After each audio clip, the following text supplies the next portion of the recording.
Hey there, Brandon Harvey here. Before we get started, I wanted to give a shout out to the sponsor of this week's episode, Newly. Newly started when 5 friends identified a pair of significant problems that together, as is often the case with problems, also represent a significant opportunity. First, not enough high-quality consumer goods are made from recycled materials. And second, too often consumers are forced to choose between style and sustainability. They searched the globe to find 100% recycled materials that could be used to create beautiful home goods. Their blankets conserve water, their cutting boards help save forests, and their glasses and serving trays keep tons of waste from landfills. Newly proves that style and sustainability are not mutually exclusive. Earth Day is coming up next week, and to celebrate, for the month of April, they are offering free shipping to Sounds Goods listeners when you use the promo code GOODNEWS at checkout. Use promo code GOODNEWS at newly.com, spelled Newly.com, and get free shipping for the month of April and help support Sounds Good. Newly, beautiful goods responsibly. All right, now here's the show. A conviction of mine has always been that for all of us, at some point, we come to a breaking point in our lives. And this is a moment where things completely shift for us. Often, that's a tragedy. For some, it's a medical diagnosis. For others, it's the death of a loved one, the loss of a job, or a broken relationship. And for Scott Hamilton, my guest on the podcast today, it was losing his mom to cancer. What he did not know was that this breaking point would be his wake-up call. The most recognized male figure skating star in the world, Scott Hamilton, has won 70 titles, awards, and honors, including an Olympic gold medal, an Emmy Award nomination, and induction into the United States Olympic Hall of Fame. After losing his mother to cancer, then becoming a cancer survivor himself, Scott turned activist in his retirement and has been involved in charitable work and has authored 3 books. His most recent book, Finish First, is a wake-up call for business leaders, entrepreneurs, spouses, parents, and even students to stop settling for mediocre, revitalize their intrinsic will to achieve excellence, and go for the win. Honestly, there is so much to say about Scott's resume, too much really. But thankfully, a lot of you already know how incredible this man is, and I've looked up to him for years because of his work off the ice in cancer research, and am so honored that he came to be on the show today to share parts of his story that you may have never heard before. I am Brandon Harvey, and this is Sounds Good, the weekly podcast where we have conversations with inspiring people who are rejecting cynicism and using their lives to make an impact. And as a quick note, before every single episode, when I sit down in the studio with our guests, I give a little bit of context to the show and how the show operates. And, it just helps the guests know where we're heading. And while I was doing that on this episode, Scott just jumped straight into the conversation with some brilliant thoughts. And so I just thought that I'd leave that in there. And we're just leaving the beginning unedited. So hope you enjoy that. Without any further ado, let's jump straight into the show.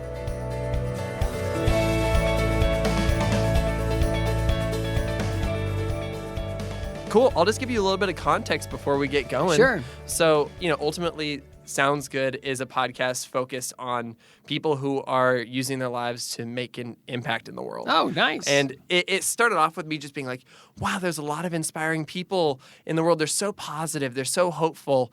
And it only took disgusting, isn't it? I know, right? But it only took 2 or 3 episodes for me to realize that the common thread between all of their lives wasn't positivity. It was that they had dealt with tragedy and heartbreak and pain. And that's where their hope and joy came from this deeper place. Yeah. And so... Well, there's a quote I heard recently from a Christian philosopher that said, God cannot use us greatly until we've been hurt deeply. Wow. And I just bam! That's amazing. Sky's part of the angels sang. It was like, I get it. I totally 100% get it. Yeah. And so, with the show, I've been just learning to emotionally be able to go there and dive cool. deep. And we really do go there with the show. And so I really feel like you're an incredible fit for the show because thank you. Just your story of resilience and hope in the way that you have an impact on people for decades. I was reading book reviews of your book, which I hope you don't do, but I do. And I was even reading like book reviews for like your older books, and people were they were saying like, I have cancer and this has been a game changer for me to hear how you've overcome this. And it's wild. I avoid reviews. I think that's for the best. I avoid my reviews. Well, because if they're great, it doesn't really change anything. Yeah. And if they're horrible, it doesn't really change anything. So, especially with a book, you can't change a book. But I mean, I love the whole idea of critics and, what are the voices in your head? And it's sort of like you got to just like take it, edit it, and then file it, right? So, for me, it's like take it. Okay. Here's a criticism. Okay. Is it based in fact or opinion? If it's based in opinion, I can file it in the circular file, which would be my trash can. If it's fact, then I can choose whether or not it's really applicable or whether or not it's just something to discard as well. Yeah. So in the book, it's been really amazing that it helped me really process a lot of the things that I've been able to learn over time, because there's nothing better than like a grumpy old guy, right? I'm just kidding. I'm not grumpy at all. And in fact, if anything, I'm just trying to like blow the wind in people's sails. But, it's taking the harsh parts of the process and re-identifying them. That was really almost like it was powerful for me, and I think about, how people like criticism. Let's go back to that right away. And really just sort of, is it fact or opinion? That's kind of like the test you can put on it, and then doing with it as you will, right? Yeah. But it's just really looking at it as just like stuff. Either it's good or it's bad, or it's something to invest in or it's something to discard. But it's just, you have the power over it now, where a lot of people feel like they're powerless against criticism. Totally. And then it's, and the same thing with failure, and failure is like, I've kind of broken it down to, if we can look at failure as information, holy cow, just information, data. So like data. The worst thing that ever happens in your life, this gigantic failure, whether it be in your personal life or in business or in school or in your social group, whatever that is, it's information. If we can just dumb it down to information, then it's not debilitating as we move forward. We move forward in a way that we learned, we're processed, and now it's so far in the rearview mirror that it almost doesn't exist anymore. It's done its job, and now we can move forward. If we can get to that place with failure, oh my goodness, then it changes the world for all of us. Yeah, and you just have to be willing enough to listen and to pay attention and treat it as data and not ignore it. Otherwise, you'll make the same mistake again. But if you can process that, you will never make that same mistake again. That's data to learn from. Or at least you grow a little bit from it, And so if you grow from something, you're growing past it, you're growing beyond it, you're growing above it, you're growing in many different ways. So looking back on, how do we build this message of Finish First to a broad audience? It just comes down to, what are the different components of being successful, and how important is competition in all that? And there's you can compete against a standard, you can compete against someone else, you can compete with yourself. There's lots of forms of competition, but to try as a culture or a society to sort of chip away and ebb away and eliminate competition because we're good. We're fine. We're good. No, we're going to be fed. We have a roof over our head. Some do, some don't. But it's like, we're okay. No, we honestly, okay is okay. What if we were great? What if it were where we all aspired to take our opportunities and leverage everything around us to make it beyond like anything we thought possible. And, again, the world is debilitating. It really is. It can suck the life out of you. It's just seeing just all the stuff that happens. But if we can inject, kind of what this podcast is all about, if we can inject some positivity and some re-identification and ways forward to allow somebody to really go, oh, wow. I mean, I was always, that crushed me. And I haven't been able to move past it. It's like, well, that was something that happened, but you're past that now. Yeah. It's like when I was trying to estimate, we were talking, Allie Fallon, the writer, and I were talking, and we go, okay, so if I fell so many X amount of times per session over this amount of time, blah, blah, blah. And honestly, in the beginning, you fall a lot more than you do at the end, but in the average, I estimated that I fell 41,600 times. Wow. No, but the cool thing is, that seems like a lot. I got up 41,600 times. Yeah. So you get up enough. You get up from failure, you get up from, whatever it is, you get up enough, and it builds this muscle in your psyche where you can just sort of now you get up. You just get up, naturally get up. Like diagnosed with cancer. Holy cow, the fear is unbelievable. It's extraordinary. You're shrouded in this awful, just looking forward at all these things that enter in your mind that this is what cancer is. And then you kind of break it down and go, okay, it's a process. I get to participate in this process, and I get to define what this process looks like. And then it changes everything, right? So it's, with all the experiences that I've had, I felt uniquely qualified to kind of share this message. Good. Yeah. Wow. First of all, I've been going through a bunch of your old videos, of your old performances from before I was born. And you had a lot more hair back then. Hair's overrated. If I could do with my hair what you do with yours, that's kind of cool. It's really awesome. I'm saying that because my hair is going the direction of your hair. Well, right now it's a photo negative, right? Where I got it, you don't. Exactly. Where you got it, I don't. Together we form one full head of a human. It's a party. I look back on those days and it's like, okay. Yeah, we all have our high school yearbook photos. And for me, a lot of those are, it's kind of I guess I must have known I was going to lose it because I kept it as long as I possibly could. That hockey hair. You got to enjoy it. A little short on the sides, party in the back. Let's keep it going. And I just always thought that was the way it was. I mean, it was the 80s, and it was everybody had shoulder pads and, all these crazy clothes. And I wasn't the only one. Yeah, no, I wasn't the only one wearing spandex back then, so it was fun. But it's just we continue to evolve and we become hopefully the people that we're supposed to be, over time. Yeah. Oh, man, I want to bring it back even further, back to the beginning. You grew up in Ohio. Yeah. Tell me about your family and life in Ohio. Well, I was adopted at 6 weeks. Okay, and I always joke that I remember like it was yesterday. It's a big thing being adopted, because obviously I was unintended or in a situation where whoever created me.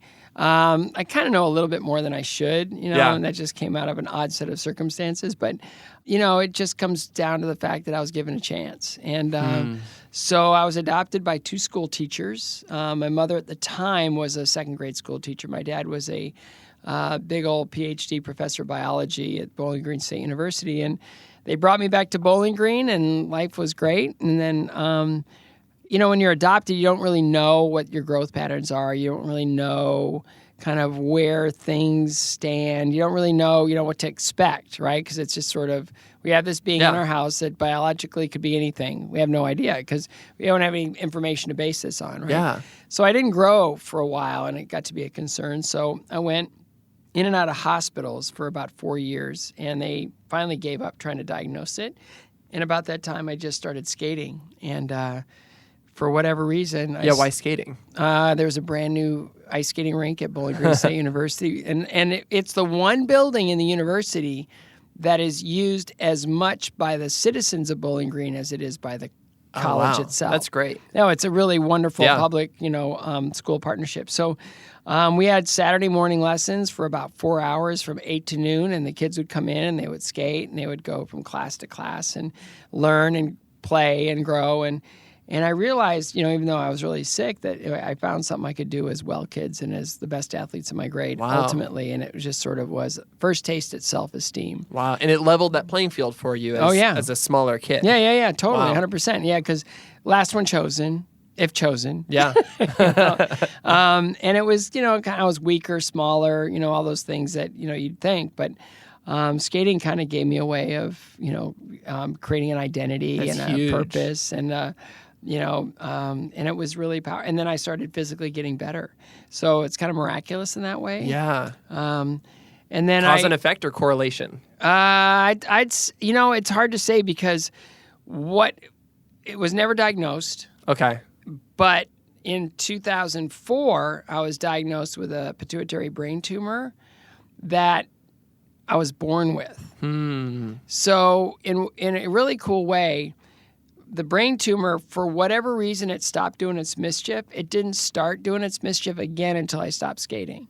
Interesting. Isn't that wild? Wow, that's so really I wild. stopped in March, and then by October, I couldn't even get out of bed because I was just so listless Wow. and passionless, and I just felt I was suffering some sort of depression because I wasn't that guy anymore that I was, like performing in front of all these people and, whatever, kind of that level of familiarity or whatever that does, it kind of was like, it's sort of a reason to get out of bed in the morning and do things and conquer the world and try to best your last best performance and all that, so I didn't really have that anymore. I wasn't that person anymore. I thought it was just depression. And then I decided one morning that I really needed to do what I tell other people to do, and that's be your own medical advocate and to make sure that if there are any changes or anything that you're vigilant and you find the reason. So I said, okay, I gotta, I gotta practice what I preach. And so I went in, did some blood work, and they said, there's really very trace amounts of testosterone.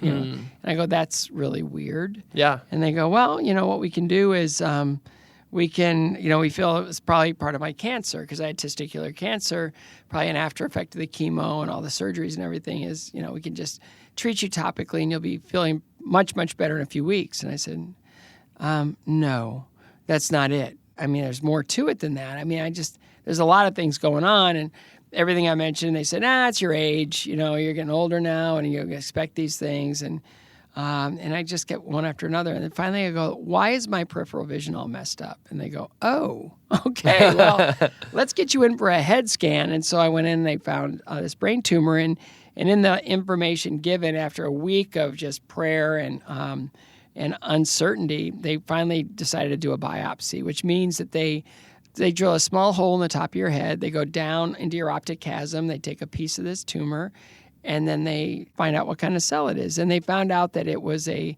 craniopharyngioma, which is a brain tumor that children are born with. Wow. And it inhibits growth and development. And that's what I had when I was little. But they didn't have the technology in the 60s to find that. And if they had, it would have been a craniotomy. It would have been really barbaric. Dang. It really would have been where my personality would have been different, my physicality. They didn't have any of the things they have now. Yeah. So I'm really grateful they didn't find it back then, because, a lot of people ask if I feel like a victim because of all my health issues. And it's like, no, because they all work together for my good, Without the brain tumor, I never would have started skating. I never would have understood as a young person what it felt to be independent and had to be self-reliant and all those things that I needed to step on the ice alone on that huge sheet of ice to be able to skate in front of a lot of people and compete. So there were a lot of those factors that really came in handy later on. Wow. And so I'm grateful for it. That's ultimately. incredible. I mean, who would I be without it? Yeah. Wow. What an amazing perspective. Well, it's the only one I got. Or I could be a victim and say, why? Everybody fall into my drama. It's like you can easily go there, and I don't blame people for doing that. It's like, why? No. But at the same time, it's like this is a moment and a condition of your life. It's yours to own and operate.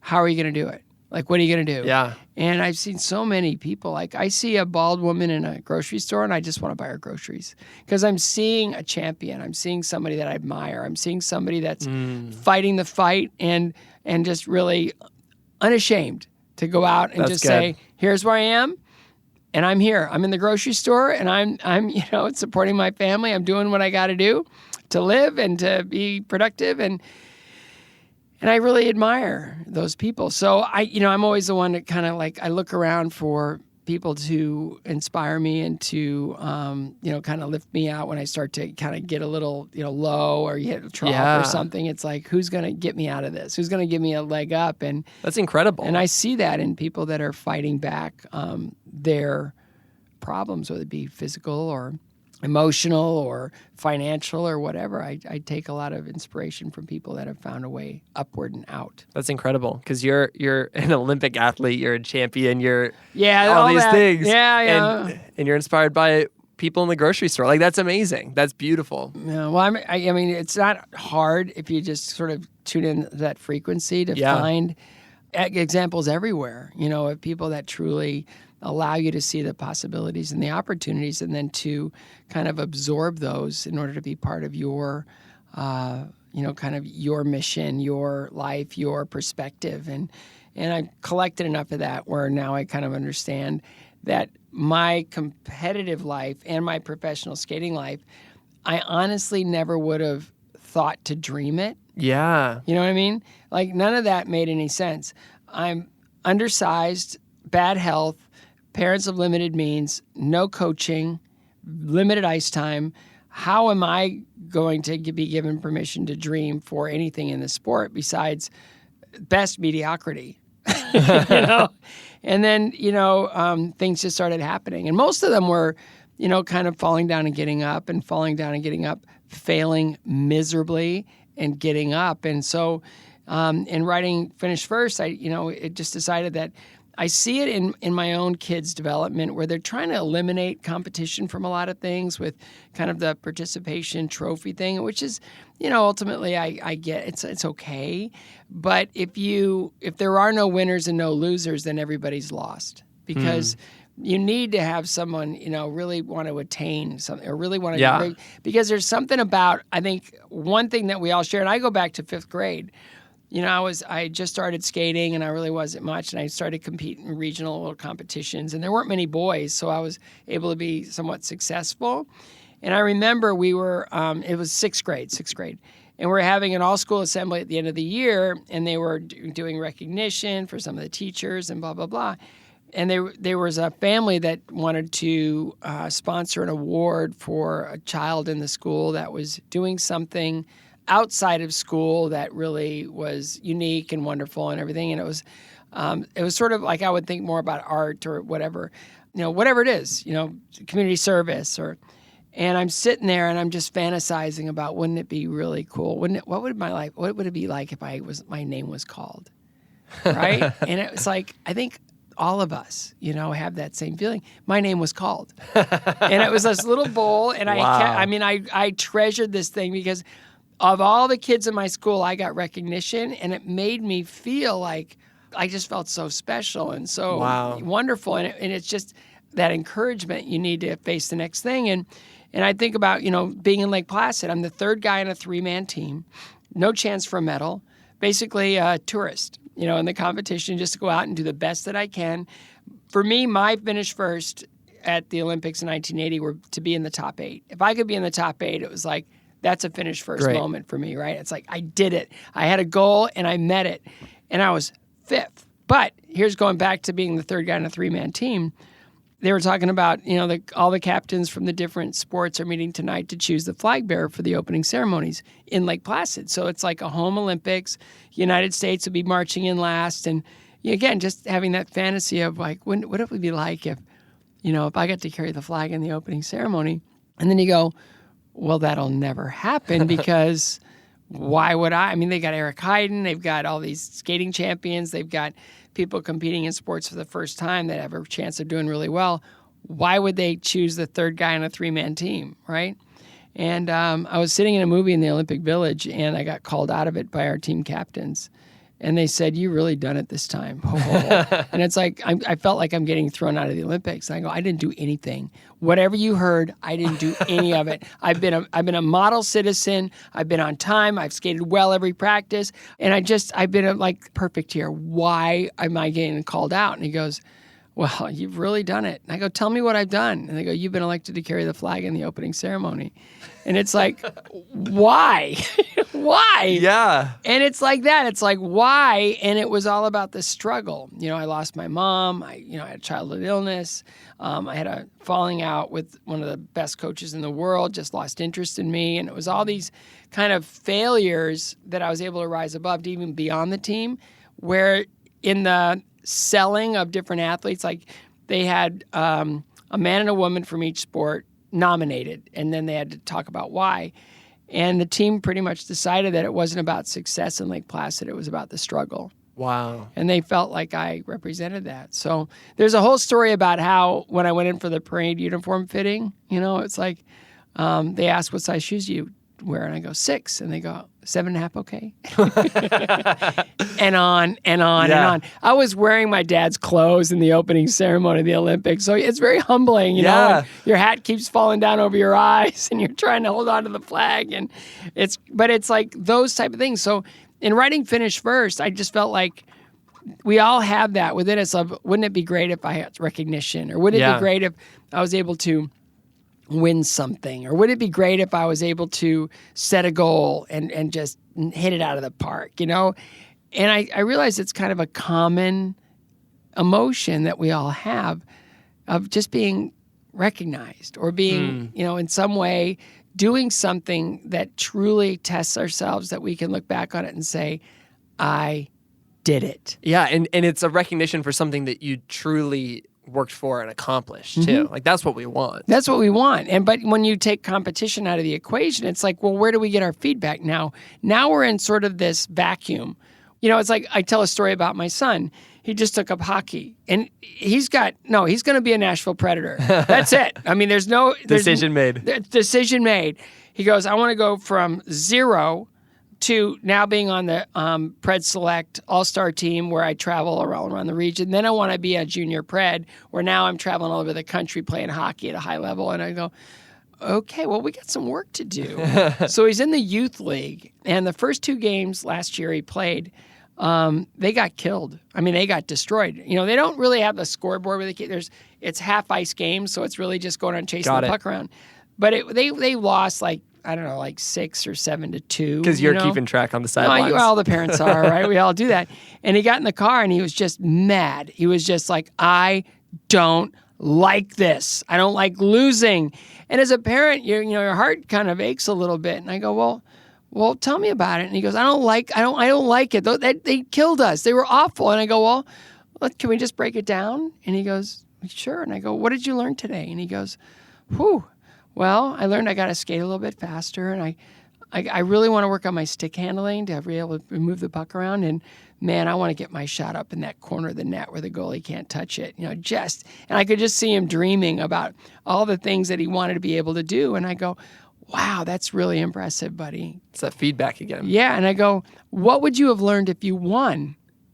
And he just looked at me like, is that a trick question? And I go, no, what would you have learned if you won? And he goes, nothing?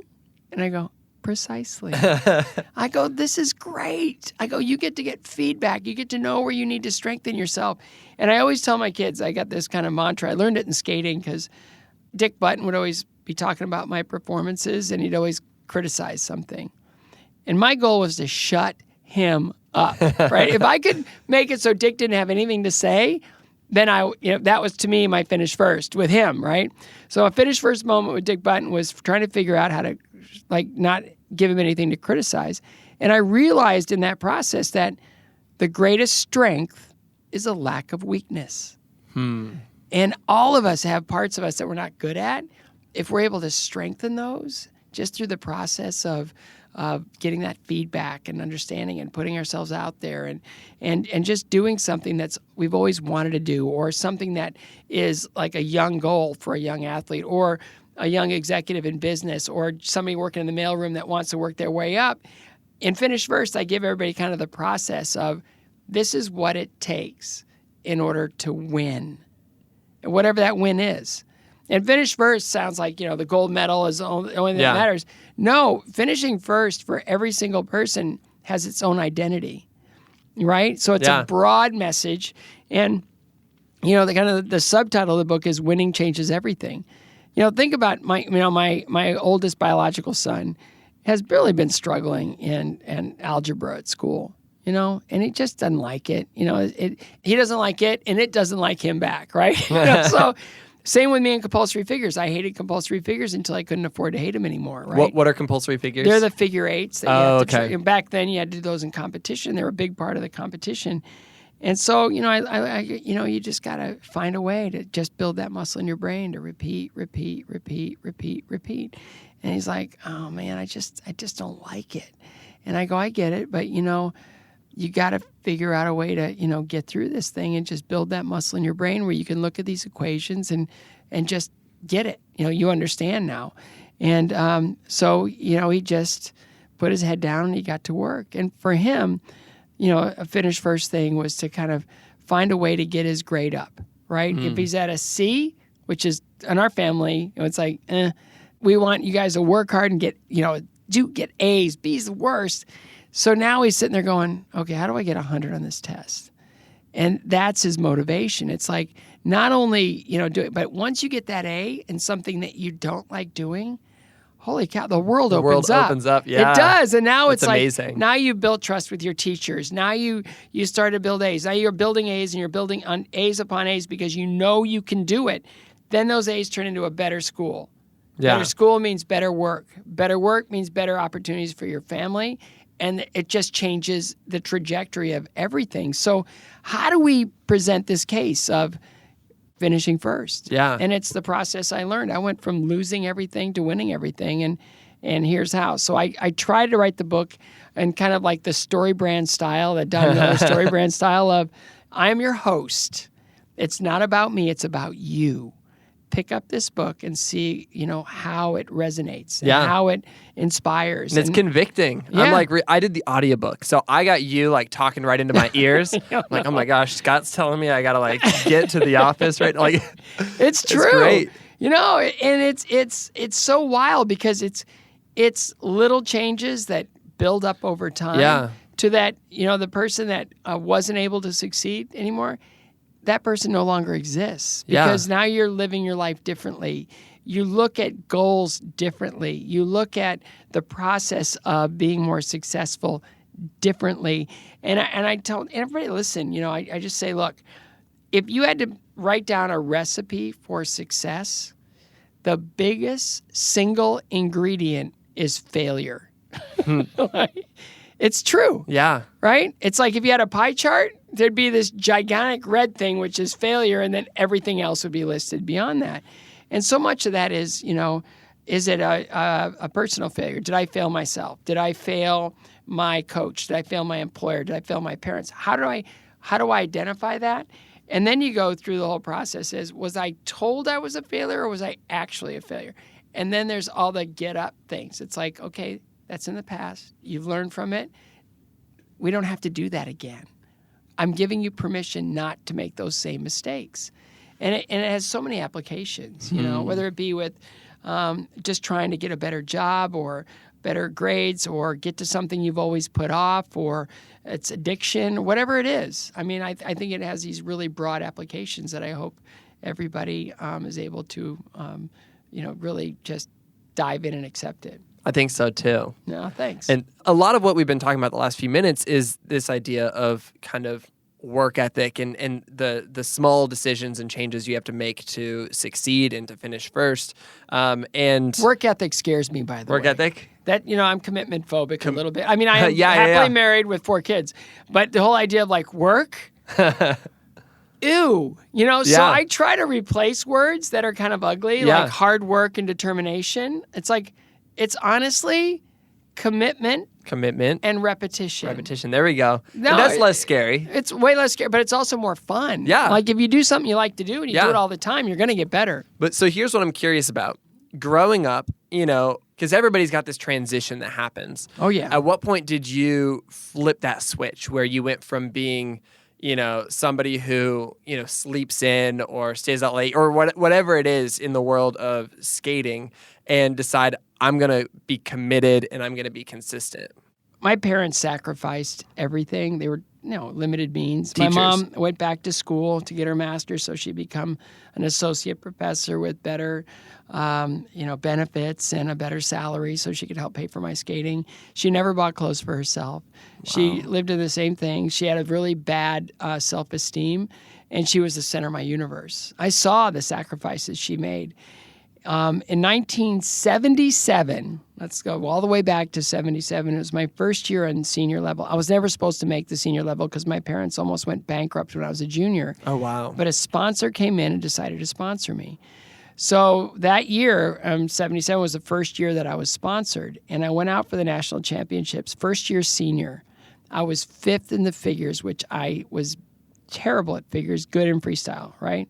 Went out for my freestyle program, untrained, undisciplined, ill-prepared, and I fell like 2 or 3 times. And I ended up coming in 9th overall, okay? Here's the catalyst. That was the last time my mother ever saw me skate. She died of cancer 3 months later, and she was the center of my universe. So now here's this real wake-up call. Am I going to stay this person? Am I going to go out and just party with my friends, show up late, not feel good, not really train that hard? Am I going to show up, the minute before I'm supposed to be on the ice and just sort of phone it in and talk to my, and not get anything really accomplished that day? Is that the person I'm going to be? Or am I going to mourn her in a really significant way? She sacrificed everything for me. Now I can sacrifice everything for her. It was this breaking point. I went for a walk. We lived in the country, and I went for a walk in our backyard. And I go, how am I going to do this without her? How am I going to? And the guilt and the remorse were so strong that I said the only way I can truly honor her sacrifices are to do it taking her with me wherever I go. So she died 40 years ago, and there isn't a day I don't talk about her, think about her, or allow her to inspire me to do something differently. So I went from 9th in the country to 11 months later, 3rd in the country, 11th in the world. 2 years later, I'm on the Olympic team coming in 5th. The April after the March World Championships in 1980, I'm ranked 5th in the world. Like really one decision over a 3-year period of time. Wow. Ranked 5th in the world instead of 9th in the nation. And I'm sitting there, I'm doing the math. Okay, I'm 5th in the world. Robin Cousins, the gold medalist at the Olympics, and he just turned pro. Jan Hoffman, the silver medalist, decided to go to medical school. Charlie Tickner, the bronze medalist, decided to turn professional. All I had to do is wake up one morning and I'm ranked 2nd in the world. That's a pretty good cup of coffee. So the whole idea was, it's like, okay, I'm like this close. I'm this close. What do I need to do? What level do I need to commit in order to beat this guy that's now ranked first in the world? So here's the deal. The year that I fell 5 times at the U.S. Nationals and came in dead last in novice, okay? This guy was on the podium in senior men as this whiz kid because nobody could do figures as well as this guy could do figures. So it's like, okay, now I have to fall in love with compulsory figures because it's the only way I'm going to get close enough to him to beat him. And I did. I just put my nose down and just said, bam, let's get to work, And by the time I got to nationals, I was able to get really close to him. And then I was able to, because I had a couple jumps in my arsenal that he didn't have like 100%, I was able to get past him in the freestyle. That's amazing. And it happened at the U.S. Nationals and at the World Championships the next year. That's I was incredible. able to win Worlds, and then that was a whole nother, like... And was that at the point when you did that a few years in a row, too? Well, from October of 1980, I competed in international competition called Skate Canada. And from October of 1980 until March of 1984, I never lost a competition. Wow. And it all comes with that decision that I don't really need to come in last anymore. I just don't need to do that. There's a way out, and I'm in charge. So in finish first, I'm the guide. I basically say, here's who I was, kind of basically, and here's who I wanted to be. And it was just through this series of reshuffling the deck and reorganizing my life. It's like talking about the guy that wants to be a session drummer in Nashville. So he rents a storage unit, and all he does every day is play drums for 4 hours after work. It's so good. You want to go out tonight? Nope. I'm playing drums, and I have work tomorrow, and then I'm playing drums. On the weekend, I'll meet you guys if I'm not playing somewhere. But it's that commitment. It's like the guy that used to be a skater and decided like his future was in academics, right, and work. And so I'd call him up and I'd say, I was training for the 80 Olympics, and I go, you want to, hit a movie or something this weekend? He goes, I'm studying for a competition. He would find the smartest kid in that class, and he would compete with them to try to win every test. And that translated in, how do I win every interview to get into grad school that I want to get into? How do I win there to be able to get to the London School of Economics? How do I win there in order to get the best job I can in the financial district? And it's like his life has been just this spike trajectory of made a decision, made a few adjustments to the way he lives his life, and now he's able to live any way he wants to live. He wrote me, because I mentioned him in the book, and he wrote me, he goes, okay, I've read it twice, I've underlined everything, not because you gave me a shout out. I'm giving this to my kids. No, I'm giving a copy to my kids with my highlighted stuff. That's hilarious. And, he goes, this is an important message, especially now where we are as a country. Tell me more about that. Well, in terms of like where our country's at. Well, I do, think that there's a whole generation of people that are somewhat paralyzed. Their social media. I don't want to be, called out on social media. I don't want to be criticized. They've gone through the whole participation trophy thing. Their parents wanted to shield them from harm and everything else. But, going back to another science experiment, Biosphere 2, oh my goodness. They built this kind of like dome where they were, trying to grow an environment like inside a controlled space, right? And they realized that trees would grow to maturity really quickly, and then they tip over. And they were trying to figure out, why is this happening? Because they're doing great, they're healthy, and then bam, they just fall over. And it's because there's no wind.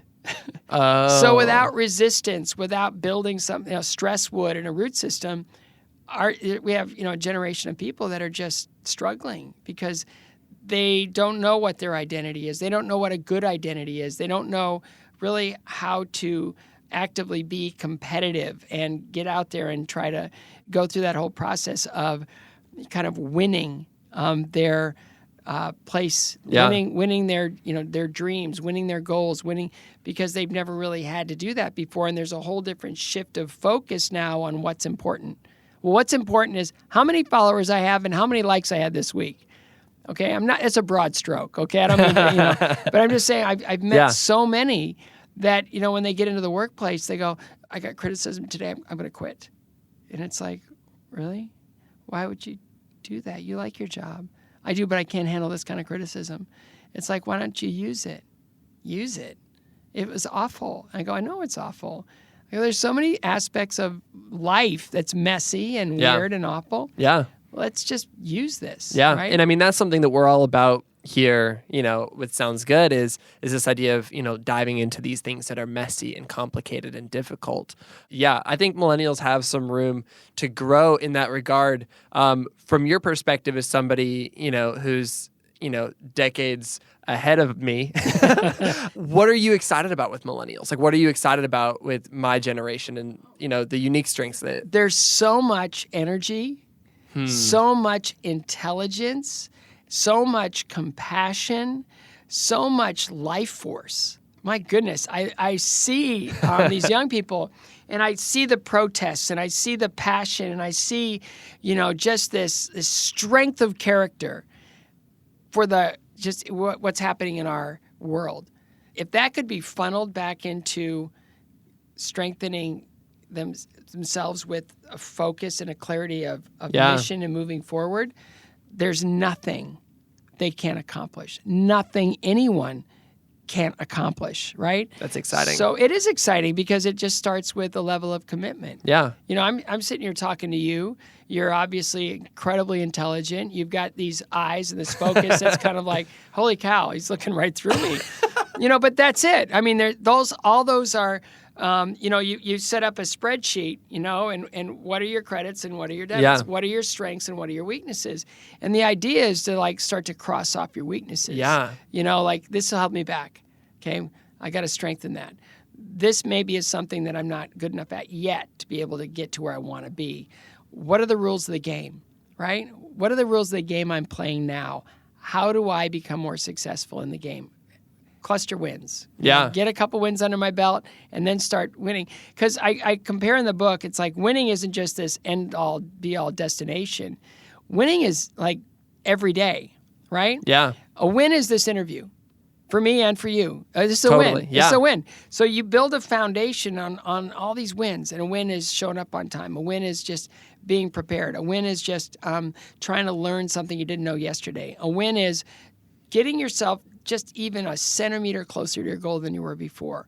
All those are wins because each of those wins build a foundation to that kind of goal. And once you reach that goal, there's 8 more that present themselves. And it's That's like, amazing. Holy cow. Now what am I? It's like, pick and choose. Okay, now there's opportunity. Yeah. And every single time, like, I won the Olympics. I mean, it's still surreal to this day. I can say that. But honestly, my Olympic gold medal lived in a brown paper bag in my underwear drawer for 6 years because I didn't want to look at it. 8 years, actually, 8 years. And it was all about, I don't want this to hold me back. I want to keep looking forward. So I joined the Ice Capades, which was the only opportunity I had to make money. He told me it's a good thing I won the Olympic gold medal because I was too short to be in the chorus line. I told him I was going to be the best employee he ever had. I was for 2 years, never missed a show, never missed a press call, skated at the top of my game for 2 straight years. I even took over for other athletes that were injured, and I did their shows for them. And at the end of the 2 years, Ice Capades was going through a sale, and they basically said the new owner doesn't want men, period. Good luck. But in those 2 years, I proved myself that I could handle a workload. I'd learned a ton about what it takes to put on a show. I learned what audiences respond to and what they don't. And I learned about production a little bit. I learned about lighting. I learned about a lot of things, transportation. I just paid attention. And in that meeting where my manager told me that I'm not going back to Ice Capades, for sure, he just said, do you want to start a tour? That never would have happened to me year one because I didn't prove myself. Yeah. And I go, let me check my calendar. And so we started a show called Stars on Ice, right? At first, though, it was called Scott Hamilton's America Tour. There we go. Yeah, they thought you didn't keep that name? No, because what happens is there's too much pressure, right? Yeah. So ultimately it was to create opportunities for high-level skaters, right? And so if my name was on it in perpetuity, then it had no future. Yes. Right? So they knew that if they could build a brand and build this center of excellence in a skating show that audiences would come, and even when I retired, audiences would still come. I hosted the NBCSN television special of Stars on Ice last Saturday night, right? Yeah. In fact, I saw friends of the show, Maya and Alex Shibutani there. Yeah. So it's all the Olympic team. Okay, this is 32 years later, and simultaneously, It's amazing. Stars on Ice is doing an American tour, a Japanese tour that dovetails right into a Canadian tour. Wow. That's incredible. No, it's like this big success story, but none of those opportunities would have happened had I not just did the work. And so when that opportunity happened, again, it was like 5 shows, proof of concept, another 5 shows to see if we need to spend money on production. Okay, I was right. Let's go back and book a couple more shows and see what the audience thinks and really kind of put it out there and see where our weaknesses are and where our strengths are. And from there, it was, let's do 30 cities. Let's do 30 more cities. Let's do 30 more cities, year after year after year. And then in 1992, Christy Yamaguchi wins the Olympics, and all she wanted to do was Stars on Ice. So now we have an reigning Olympic ladies champion who wants to come directly to us. And we went to a 60-city tour. That's amazing. 12 more in Canada. So a 72-city tour. And by the time I stepped away as a full cast member in 2001, we were selling out, of their 60 cities, we'd sell out clean 40 of them. That's wild. So it's just like you build. You do the work and you show up every day. And that gets me so excited. I think about this all the time with the small accomplishments I've had that I'm proud of, thinking about, hey, in 20 years, those are going to be the platform for whatever new goal or accomplishment I'm working towards. You'll never forget it. And I've got no clue what that thing is going to be down the road, but I know that I would not be there without that that thing that I worked towards last year. Well, we took, I think in the book, I don't know the exact number. There's always over 55,000 steps in a marathon. Right? It's like, we were going back to like millennials. It's Simon Sinek, who's a genius, right? He said millennials tend to see, they're standing there looking up at the top of the mountain, and they're like, that's where I'm going to be. That's me right there. They don't see the mountain, And so as kind of an argument, on behalf of the mountain, right? I just said, it's this guy, Kyle Maynard, that climbed Mount Kilimanjaro. Well, a lot of people have climbed Mount Kilimanjaro. He didn't have any arms or legs, and he got to the top. If he can do it, what are our excuses? My coach would always tell me, don't give me excuses, offer reasons, right? Well, reasons mean that they're legit. It's like, if I were late for practice, why were you late? I'm late because it's my responsibility. It's not my alarm didn't go off. It's not, I ran out of gas. It's not like, the dog ate my car keys. It's like, have a reason, like a legitimate reason. And then, okay, let's move forward from that, right? You gotta, Yeah, and that's and coming back to what we were talking about at the beginning, that's your opportunity to learn and to grow because you're fully recognizing this thing. You're not brushing over it. What else are we gonna do? Right? Yeah. Like I've seen so many people give up. Just give up. They're carrying weight they don't want to carry. Well, that's just work. That's just, making different choices. And some people biologically are different than others, but that doesn't matter. Who do you want to be? And how can I help you get there? And it's amazing how a lot of people are just looking for just some level of encouragement and empathy. Yeah. And now, I'm hoping Finish First offers them that. Yeah. At the same time, just giving them a structure and a pathway to starting to check things off their list. It's like, I did this. One audience I never anticipated finding this book were senior citizens. That's wild. Because you'd think that Finish First thing, it's for young people trying to find, and yes, it is. Or it's for college students trying to find their way into business, or it's for business people trying to find their way to the promotion, or it's for athletes that are trying to find, whatever it is. But I have this whole audience of people that write to me, and they say, thank you. I was stuck. There's so many things I wanted to do with my life, and I just had given up. And now I realize that it's on me. It's never too late either. It's never too late. Whatever it is, I got a bucket list, right? Whatever that is, whether or not I even filled it out yet. In my mind, I have things I really want to do. How do I get to them? How do I prioritize them? And what needs to come first before second, before third, before fourth, in order to build that approach to that goal? It's pretty amazing. Do you think that you would have been satisfied if you had just finished first in the world of skating, but hadn't finished first in these other realms of your life that, the impact you're having today? Well, that's an interesting question. Because, it's like, for me to go from last place, which I did on many occasions, to going undefeated for 4 years, that was its own kind of weird thing. Like, I never anticipated that. Ever planned on that. It was never a goal to go undefeated 4 years until I got to my third year of being undefeated. And then it was like, one more year. Come on, we can do this. But then when I turned pro, it was all of a sudden these other opportunities. It's like, well, are you going to turn pro? And I go, yeah, but I don't really want to turn pro. Like that thing of going from amateur to professional. It usually means a contract or there's a transaction. I go, I want to kind of do it in a more pure way. Well, what does that look like? And I go, well, you know what? If I don't have a sanction for doing an ice show, I lose my amateur status. Just gone.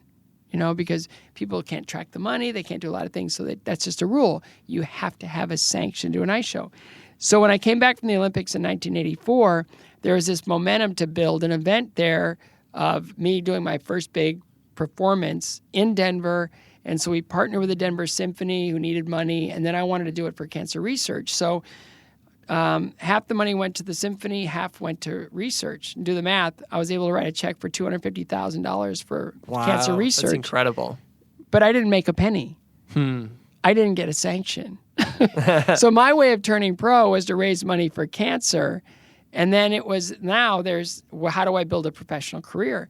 I never would have had an opportunity to build a professional career had I not done well in competition skating. So first things first, do this, and then opportunities will start to, now, like I'm thinking it's a really good thing for me to have my own cancer foundation so that I can be a participant in finding cures for cancer. Yeah, it's circling back to this huge part of your life because, that knocked you down at one point. Yeah. I lost my mother to cancer. 20 years later, I was diagnosed with cancer.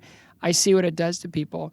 I lost 3 dear friends to cancer last summer, and a dear friend just got diagnosed about 2 weeks ago. Wow. So there needs to be stuff done, but the federal government can only do so much. And so when I founded my Scott Cares Foundation, it was about how do we build something unique, just from everything I've learned, in order to, look at funding cancer in new ways. And so we've created this phenomenal foundation called CARES. And if people want to learn more about it, scottcares.org. But we're able to raise money, doing events all over the country and a bunch here in Nashville. And last year we funded an amazing pediatric immunotherapy program in partnership with the V Foundation, where they're going to try to find a protein marker in a cancer cell for what is it? I'm sorry, my chemo brain and radiation is killing me. But it's a brain cancer that has really no treatment for children right now. But if we can create a pathway for our T cells to recognize a cancer cell uniquely, then our immune systems can kill the cancer. And there's no chemo, there's no radiation. It's just teaching our bodies how to do the job. And this proposal was so exciting. And it was not only just, coming up with a T cell, training our T cells to, kill the cancer. It was also ways of unmasking the cancer cell by introducing a protein in that immunotherapy that allowed for that cell to kind of show itself, So, we invested in that. We want to invest in a lot more. We're making friends every day. But it's amazing. That never would have happened had other things had happened first. So it's like, my wife, she's very sacrificial. Kids. Really want to make sure the kids have everything they need. It's all about the kids. She, all her day is around what the kids need and everything. And every now and then I have to tell her that there's a reason that on an airplane they tell you to put the mask over your face first before that of your children. And you need to take care of you too. So ultimately, if I'm good, she's good. If she's good, and if I'm good, the kids are great. So we've got to build ourselves up in order to be able to be strong for those that need us the most. That's good. That's really good. I'm loving this conversation. This is so much fun. I kind of want to wrap up by asking 2 things. One, you have largely moved on from, actually competing and trying to finish first on the ice. Yeah. That's not necessarily a part of your day-to-day life. Kind of. Well, what I was going to say is, what does finishing first look like for you today? We've got the foundation, we've got the book, but what are the things that, are maybe the less glamorous things that you're choosing to focus on finishing first on? Well, it's why am I here? Okay. I'm here because a couple doctors in Indiana came up with a proven chemotherapy treatment for my form of cancer. Okay, so I'm here because of that. So who's to say I shouldn't try to, come full circle, pay it forward by trying to get the funds in the right hands of doctors to come up with the next therapy for the next person that wants to have a family or stay with their family or, not have to break a young kid's heart because they're no longer with us, So that drives me. I'm here because of skating, right? So skating, I don't actively perform anymore, but I produce shows that raise money for cancer. I put on skate-a-thons that raise money for cancer. And I now have a skating academy here in Nashville that we built a learn to skate like no other, right? So it's a basic skills program that brings people into skating. It's spectacularly successful. Over 1,000 kids last year, maybe 1,200 kids this year. We had 53-year-olds on the ice. That's like cats in a bathtub, right? But what's exciting was we created an environment and a way of building this academy where we're able to introduce people to skating in a joyful way, which builds community, which builds more skaters. For the Predators, it builds more fans, more people that occupy the rinks, which make them more successful. But for me, it's like building a foundation. It's that foundation, right? Where now I'm really close to bringing in an Olympic-level coach to take those kids and our coaches to the next levels in order for them to fast-track their way into competitive skating and being more successful. First things first, let's handle the base. Second things second, bring in the coach that can allow us to create a new atmosphere and a new kind of business model to be able to really develop talent. And that's on the business side. I'm going to continue to write. There's a lot more in here. I've got a lot to share, but I do all of that as the leader of my family, right? So I have to give my wife what she needs in order to be successful. I have to give my children what they need in order to be successful, and so I work. I speak around the country, and I love it. For me, it's like putting on a show. But I have a lot to share, so I enjoy sharing that. And different companies bring me in for different messages. And the Finish First message is kind of right now the one I'm most excited about because it's one that I think everybody really needs and wants to hear. Because a lot of people are paralyzed. There's just nobody telling them, you can do this. You absolutely 100% can do this. But here are the steps, here are the mentalities, and here's everything else. And with my kids, it's the same way. I talk about my 14-year-old, my two 14-year-olds and my 16-year-old. It's like communication's really important. At that age, there's a lot of stuff going on. I go, how you communicate and how you show up creates opportunity, creates trust, creates success, creates a lot of things. So you need to worry about that. What's the greatest success? A lack of weakness. Let's work on that. So, I'm not this, taskmaster dad. I'm the hugger, lover, cuddler, guy. But at the same time, I've been, God has given me these children. These are a gift. I mean, I had testicular cancer and a pituitary tumor, and I have 2 birth children and 2 adopted children. And again, even with my adopted kids, I saw where they were in Haiti. I mean, their trajectory was awful. I had the means and I had the ability to change their lives and change the lives of my family as well, to increase the size and decrease the love and the craziness and the chaos that comes with having multiple children. But for me, it's about being productive, being busy, looking forward, being optimistic, and not allowing, a lot of the naysayers and the enormity of the job to really suck the wind out of my sails. Final question. Yeah. I feel like, there's a small chance that somebody listening to this episode is working hard to become a figure skater and have maybe overcome something difficult, and you just gave them a perfect roadmap for following down your path. But more than likely, most of our listeners are not on an ice rink listening to this. They don't have a pair of skates. And maybe they're even questioning, like I have in my life, what is the thing that I want to choose to focus on? What's the thing that I want to finish first in? Because it feels like there's a lot of things out there and I don't have clarity. Yeah. What's a piece of wisdom to kind of finish this time together? What's a way for people to know what to focus on? Okay. Well, we're all given a list of characteristics, unique skill sets, identities.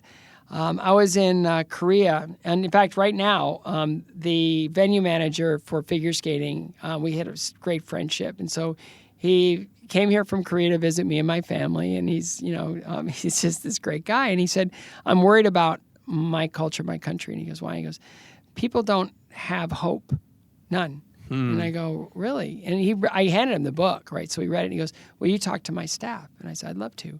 So I was talking to his staff, and they were from all over the world, but mostly Korean. And this girl came up to me, and she was this beautiful young girl. She was probably, I'd say 18. And she goes, I don't understand what you mean about purpose. And I go, what's your question? And she goes, I'm not good at anything. Okay? I could hear her say it, but I could hear somebody else telling her that she's not good at anything. Do what I tell you to do because you're not good at anything. What a wonderful way to, totally manipulate somebody, right? Yeah. So I said, well, okay. Let's break it down. What do you like to do? What brings you great pleasure? And she said, I like to read. And I go, you like to read? And I go, that's wonderful. I go, what do you read? What do you read? And she goes, the last 2 books I read were Jane Eyre and Wuthering Heights. And I go, you love the classics. And she goes, I do. And I go, maybe you're an author. And her eyes popped just a little bit. It was like, just for that moment, she allowed a seed to be planted in her brain where it's like, I'd love that. So what do we like to do? What are we drawn to? What are we, I always go back to that dumb cliche that if you love what you do, you'll never work a day in your life, right? And I talk about purpose. It's like, I love football. I'm 5'3", weigh 120 pounds. Okay, that's not going to happen. I love basketball. I'm 5'3". It's like, I'll never dunk a basketball in my life, but Michael Jordan will never do a backflip on ice skates, right? So it's like leveraging our interests, leveraging things that come easy for us, things that we like to do, things that bring us pleasure, and finding out where that fits into our identity. And once we're able to do that, my goodness, it's like, well, I could do this, and I could do that, and I could do that, and who knows where it's going to go, but those seeds need to germinate, and those seeds need to be looked upon as really opportunities to find your purpose, find your identity, find things that will bring you joy. It's not all about drudgery and going up against it and win. It's about what's your victory, what's holding you back, what's your identity, and it's identifying that and then using simple principles in order to take that to kind of an unpromised promised land. It's like an opportunity. Everything's an opportunity. So it's just, what do you like to do? What are you drawn to? What brings you joy? And that may reveal your identity and your purpose. Wow, Scott Hamilton's attitude and perspective on life it's such a huge inspiration to me. One of Scott's most well-known quotes that is recycled beautifully over time is this. He said, "Everything that I've ever been able to accomplish in skating and in life has come out of adversity and perseverance." I'm challenged by this idea that adversity and perseverance can shape you for good. They can give you a value and self-esteem that is priceless. I believe this truth is needed more than ever today. If this conversation hasn't convinced you yet that Scott's perspective on life is powerful, then let me just reiterate how important his new book, Finish First, is. It was a really inspiring read. It really felt like Scott was just like in my ear, motivating me in an encouraging and kind way. And his social media also holds the same authority. Scott is a worthwhile follow online. If you're new to Sounds Good, we would love for you to stick around. And if you connected with this episode with Scott, you would also love my older conversations with 2018 Olympic medalist Maya and Alex Shibutani. Scott actually just posted a photo on his Instagram with them on Stars on Ice. They are Olympic figure skaters and some of the kindest people I've ever met. And then also NFL athlete David Nelson, who has used his platform as an athlete to have an incredible impact on kids in Haiti. You can find both of these episodes and more than 100 other episodes by searching for Sounds Good wherever you listen to podcasts. This podcast was created by me, Brandon Harvey, as a part of Good, a community that believes in the power of celebrating good news and becoming good news. Chad Michael-Snavely and the team at CM Studio edit and mix the show, and Christy Karenbrock offers her production support. You can get lots of hopeful stories on social media by following us everywhere at GoodCo.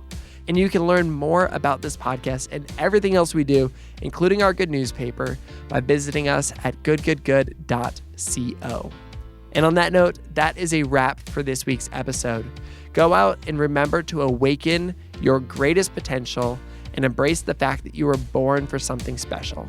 Don't let the critics and your own failures get you down. Sound good?